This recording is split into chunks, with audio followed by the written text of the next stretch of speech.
Greetings, storytellers. My name is Darla Pruitt, and I'll be doing a story from my family history.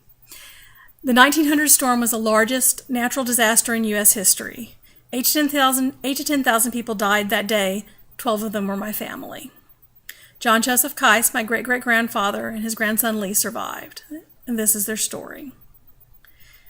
They knew the storm was coming, but there was always a storm coming in Galveston. You boarded up your house, you picked up your supplies, you rode it out, and you survived. That was the way it always had been. So John Joseph Keiss boarded up his house, got ready, and the storm hit.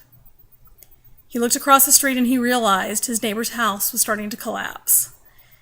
Being the person he was, he geared up and went across the street. The last minute, his grandson was like, "Dad, Grandpa, could you please let me go? I want to go with you." So he did.